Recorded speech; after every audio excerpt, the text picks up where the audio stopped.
स्वागत है। आप आशा करते हैं कि आप लोग अच्छे होंगे। अगर आप एक ई श्रम कार्ड धारक हैं, आपने ई श्रम कार्ड बना रखा है या बनवा रखा है, तो आपके लिए बड़ी अपडेट है। जितने भी श्रम कार्ड धारक हैं उन सभी के मोबाइल पे एक मैसेज आया हुआ है। अगर आपने मैसेज को नहीं देखा है तो वीडियो को पॉज करिए और आप अपने मोबाइल पे जाइए और मोबाइल के मैसेज बॉक्स में जाकर आप ई श्रम लिखकर सर्च करेंगे तो आपको एक मैसेज आया हुआ होगा जिसका हम स्क्रीनशॉट आपको दिखा दे रहे हैं। उस मैसेज में कुछ यूँ लिखा हुआ है कि ई श्रम पर अपना वर्तमान पता अपडेट करें, CSC या eShram.gov.in पर जाएं। तो ये मैसेज क्यों आया हुआ है, इस मैसेज को लेकर बहुत सारे लोग कंफ्यूज हैं कि इस मैसेज से क्या लिखा हुआ है, क्या करना है। बहुत सारे लोगों को ये मैसेज के बारे में पता ही नहीं चल रहा कि क्या करना है, ये मैसेज क्यों दिया गया है। तो चलिए हम इस जो वीडियो में है हम आसान भाषा में आपको बता देते हैं। अगर ये मैसेज आया हुआ है तो कैसे आप खुद से इस मैसेज का जो है आप कार्य कर सकते हैं, इस मैसेज में जो बताया गया है।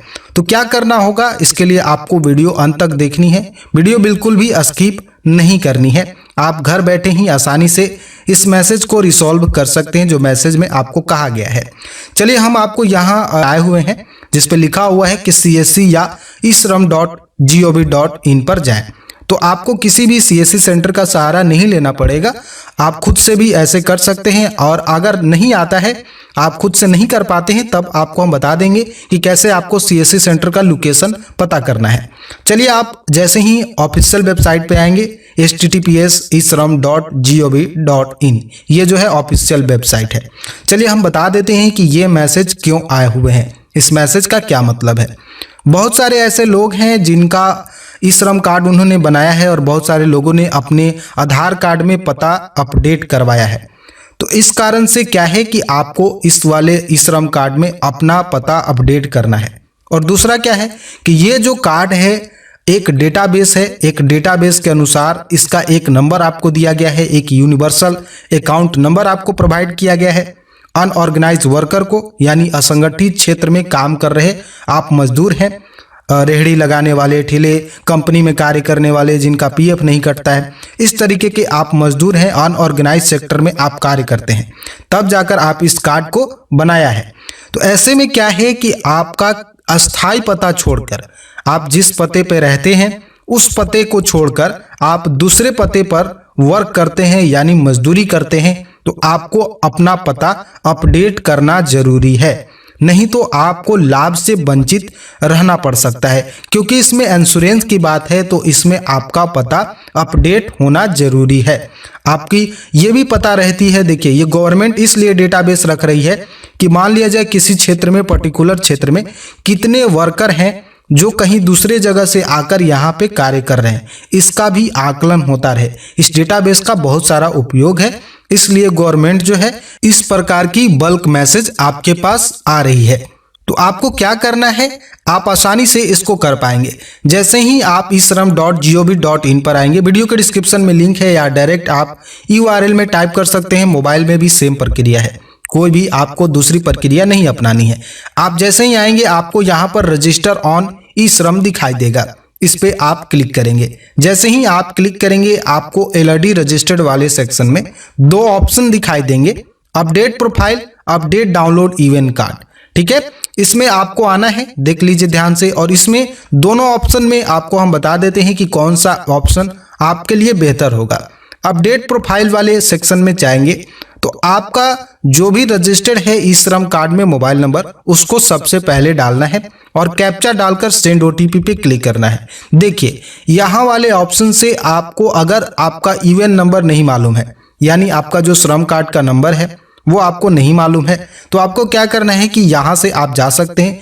इसमें आपको OTP का जरूरी पड़ेगा ऑथेंटिकेशन के लिए। आधार लिंक से जो मोबाइल नंबर है उसमें आपको OTP की जरूरत पड़ेगी ऑथेंटिकेशन करने के लिए। तो अगर आपका आधार कार्ड में मोबाइल नंबर रजिस्टर्ड नहीं है तो आपको दूसरा ऑप्शन मिलता है यहाँ पर अपडेट डाउनलोड इवेंट कार्ड। तो इसमें आप जाएंगे तो इसमें क्या है कि आपका यहाँ पे इवेंट नंबर डालना होगा, जो आपका ई श्रम कार्ड का नंबर है वो आपको डालना है। उसके बाद में डेट ऑफ बर्थ आपको डालनी है और ये कैप्चा डालकर गेट OTP पे, जनरेट OTP पे आपको क्लिक करना है। इससे क्या होगा कि जो भी आपका ई श्रम कार्ड में रजिस्टर्ड नंबर है यानी आधार कार्ड से इसमें कोई लेना देना नहीं है कि आधार कार्ड में मोबाइल नंबर लिंक है या नहीं, इसमें कोई लेना देना नहीं है। इसमें जो भी आपका यूएन नंबर में रजिस्टर्ड मोबाइल नंबर है उस पे ओटीपी जाएगा। ठीक है, आपने कहीं से बनवा रखा है तो भी आप ऐसा कर सकते हैं। आप अपना यहाँ पे यूएन नंबर डालें, डेट ऑफ बर्थ डालें और कैप्चा डालकर यहाँ पे जनरेट ओटीपी पर क्लिक करें। ठीक है, ऐसे करने से चलिए हम आपको क्लिक करके दिखा देते हैं, जनरेट ओटीपी करते हैं और अंदर की ओर हम आपको प्रवेश करके बताते हैं कि आपको क्या करना है, कैसे अपडेट करना है, क्या अपडेट करना जरूरी है ये भी जान लीजिए। तो देखिए, जी हाँ, आपको बता देते हैं कि अपडेट करना जरूरी है। इसलिए जो है गवर्नमेंट के यहाँ से आपको एक मैसेज आए हुए हैं ई श्रम को लेकर। ठीक है, अपडेट करना इसलिए जरूरी है ताकि पता चले कि आप कहाँ पे वर्क कर रहे हैं, क्या कर रहे हैं। अभी आपका अस्थायी पता को छोड़कर कहीं दूसरी जगह पे कार्य कर रहे हैं तो वहाँ कहाँ पे आप कार्य करते हैं, कहाँ पे रहते हैं, इसलिए ये जानकारी आपको देना अनिवार्य है, जरूरी है। अगर आप अस्थायी पता पे ही रह रहे हैं, आप कहीं भी वर्क नहीं कर रहे हैं दूसरे जगह पे, बहुत सारे ऐसे जो लोग होते हैं, कामगार हैं, मजदूर हैं, जो अपने स्थायी पता को छोड़कर दूसरी जगह पे जाकर वर्क करते हैं यानी मजदूरी करते हैं, तो उनके लिए ये ऑप्शन आया हुआ है, ये मैसेज आ रहे हैं। और जिनका अस्थायी पता पे ही वर्क करते हैं उसके लिए ये अपडेट करना जरूरी नहीं है। या आपने आधार कार्ड में किसी भी तरीके का चेंजिंग करवाया है एड्रेस में, तो आपको यहाँ पे अपडेट करना जरूरी है। ठीक है, नहीं तो ऐसा कोई भी इस मैसेज का मतलब नहीं बनता है। अगर आप अस्थायी पता पे ही हैं, वहीं पे रह रहे हैं, वहीं पे आप वर्क कर रहे हैं, तो कोई ऐसा इशू नहीं है। चलिए हम आपको UAN number, date of birth और कैप्चा डालकर जनरेट ओटीपी पे क्लिक करते हैं। जैसे ही आप ओटीपी डालकर वैलिडेट पे क्लिक करेंगे, आपको दो ऑप्शन दिखाई देंगे आपके स्क्रीन पे। सबसे पहला जो ऑप्शन है अपडेट प्रोफाइल का है और दूसरा जो है डाउनलोड यूएन कार्ड का है। आपको अपडेट प्रोफाइल वाले सेक्शन पे क्लिक करना है। जैसे ही आप इस पे क्लिक करेंगे, आपके सामने 6 ऑप्शन और दिखाई देने लगेंगे। इसमें अगर आप चाहते हैं कि आप अपना ऑक्यूपेशन में बदलाव करना, यानी आप अपनी कोई भी कार्य हैं जो आप बदल चुके हैं, पहले कोई और काम कर रहे थे, अब कोई ऑक्यूपेशन में दूसरा काम कर रहे हैं, तो ऐसे में आप ऑक्यूपेशन में चेंजिंग कर सकते हैं। एड्रेस में आपको अब बदलाव करना है, जो मैसेज में दिया गया है कि आपको अपना वर्तमान पता अपडेट करना है, तो आपको क्या करना है कि एड्रेस वाले में चले जाना है। जैसे ही आप एड्रेस में जाएंगे, आपसे कहेगा कि do you want update on organize worker data, तो आप इसमें क्या करना है, यस पे जैसे ही क्लिक करेंगे, आपके सामने जो है रेसिडेंशियल डिटेल्स वगैरह जो भी आपने पहले से भरे हुए हैं वो चीज़ें आपके सामने खुलकर आ जाएंगी।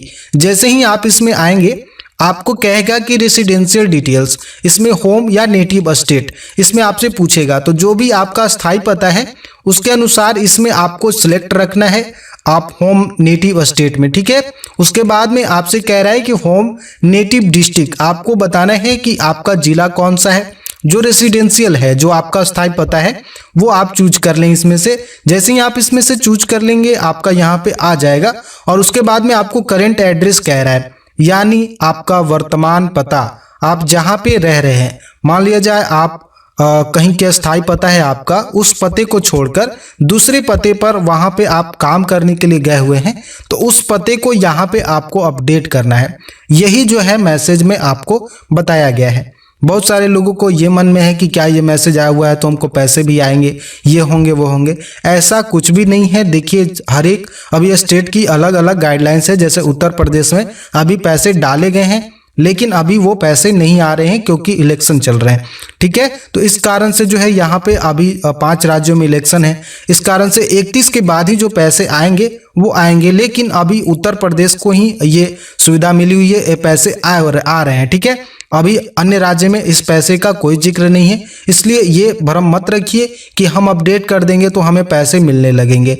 ऐसा नहीं है, वहाँ का स्थायी रेसिडेंस को ही दिया जाना है। तो इसलिए अब क्या होगा क्या नहीं होगा हम आगे आपको अपडेट देंगे, लेकिन आपको जो मैसेज है उसके अनुसार आपका पता अपडेट जरूर कर लेना है। यहाँ पे करेंट एड्रेस में आपको क्या डालना है, जहाँ पे आप अभी रह रहे हैं उस एड्रेस को यहाँ पे सिलेक्ट करना है कि आप शहरी क्षेत्र में हैं या रूरल क्षेत्र में है। ठीक है, 2 ऑप्शन मिलेंगे, दोनों में से आप चूज कर सकते हैं। हाउस नंबर, जिस जगह पे रह रहे हैं उस घर का या हाउस नंबर क्या है ये बताना है। लोकेलिटी, आप जहाँ पे रह रहे हैं उसका आप बताइए कि जहाँ पे रह रहे हैं उसके आसपास में क्या है वो आप बता सकते हैं। स्टेट आपको बताना है, डिस्ट्रिक्ट बताना है, सब डिस्ट्रिक्ट बताना है और पिन कोड बताना है। ठीक है, ये आपको भर लेनी है। उसके बाद में नीचे आता है कि आप उस पते पे कब से रह रहे हैं, आप करेंट लोकेशन पे कब से हैं, ठीक है, आप यहाँ पर चूज कर सकते हैं। उसके बाद में परमानेंट एड्रेस आपको दिखाई दे रहा है, ये आपका जो स्थायी पता है वही आपको रहने देना है। ऊपर वाला जो करेंट एड्रेस है इसे ही केवल आपको चेंज करनी है, इस बात को ध्यान रखना है। और जैसे ही आप चेंज कर लेंगे आपको अपडेट पे क्लिक कर देना है। जैसे ही आप अपडेट पे क्लिक करेंगे आप प्रीव्यू प्रोफाइल में जाकर फिर से आप अपना यूएन कार्ड यहाँ पर डाउनलोड कर लें और डाउनलोड करके रख सकते हैं। बेसिकली मैसेज के यही जो मैसेज में दिया गया है इसका मतलब यही है कि आप अगर अस्थायी पते को छोड़कर दूसरे पते पर जाकर काम कर रहे हैं, आप मजदूर हैं, तो वहां पे आपको ये पता अपडेट जरूर कर लेनी है। यही जो है बल्क मैसेज में सभी लोगों को सेंड किया जा रहा है। पैसे की बात इसमें नहीं है। बहुत सारे यूट्यूबर ऐसे हैं जो बता रहे हैं कि पैसे मिलने लगेंगे, ऐसा कोई भी बात नहीं है। जैसे ही इस तरीके का कोई भी अपडेट आएगा तो हम वीडियो जरूर ला देंगे, पैसे मिलेंगे। ये केवल उत्तर प्रदेश राज्य के लिए है कि ये पैसे जो है मिल रहे हैं, 1000 रुपये मिले हैं। अभी जो है फिर से वो बंद है, अभी नहीं मिल रहा। जैसे ही 31 मार्च हो जाएंगे, 31 मार्च के बाद पैसे आते हैं कि नहीं आएंगे तो हम आपको जरूर अपडेट दे देंगे। तो चलिए मिलेंगे अगले वीडियो में किसी और टॉपिक को लेकर, तब तक के लिए हमें दे दीजिए इजाजत।